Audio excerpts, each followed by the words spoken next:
There's a reason why we have this old joke that a lecture is the easiest way to get information from the notebook of a professor into the notebook of a student without it passing through the brain of either person.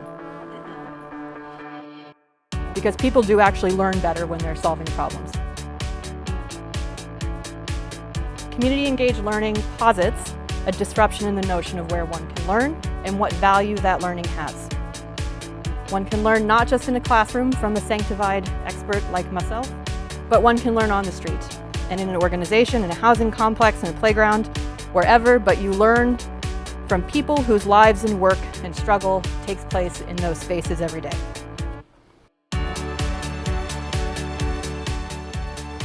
The Connecting Classroom, Campus and Community Symposium, which we held today, was an opportunity for students who've been reflecting all year on what they've been learning to synthesize the outcomes of that experience in relation to the deepening of their academic learning, but also in terms of their professional and personal development. So this is the culmination of a year-long engagement in a learning process.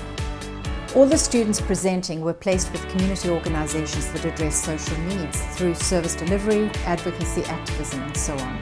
In class, they reflected on the social justice issues that emerged from their work. It was a chance for me to kind of take what I've learned and try to put it to practice and see how my differing majors can kind of come together into something that I can do for the community. And so getting the chance to work, study, but also earning the credit for it. So I think kind of merging all the different things that I've been trying to do at U of T into one course, which was really cool.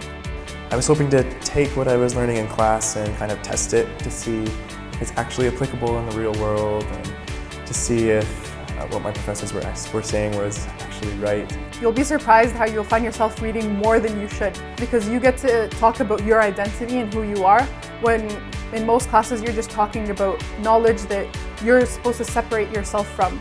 But in this class you're engaging with the knowledge through your identity. Not only is it teaching you how to read and write, it's teaching you how to reflect on your own experiences.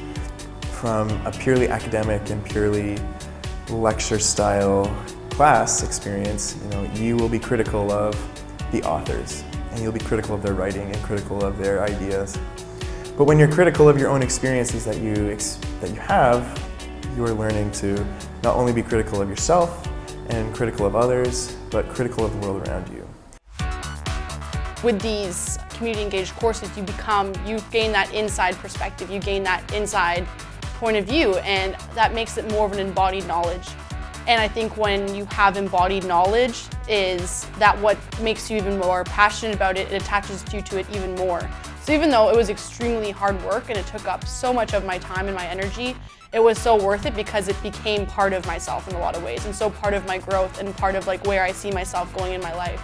And it's honestly one of the best things I've ever done. I'm so fortunate thinking back on this year that I was able to do this with all the help that I got. The experience of disruption is extremely important to any kind of learning that's going to have the possibility of cracking open ideologies and distortions about daily experience and how we live in a profoundly inequitable and violent world. Those kinds of distortions have to be taken up. Those kinds of disruptions have to be embraced. And it seems to me that community-engaged learning has positioned itself for many years as a pedagogical approach that can contribute to that disruption. In other words, community-engaged learning has the potential to make visible the things that we often try and push in the shadows. Because when we go out there, we experience them. It's not just the deconstructions of myths and half-truths, it's the politics of social struggle and social change.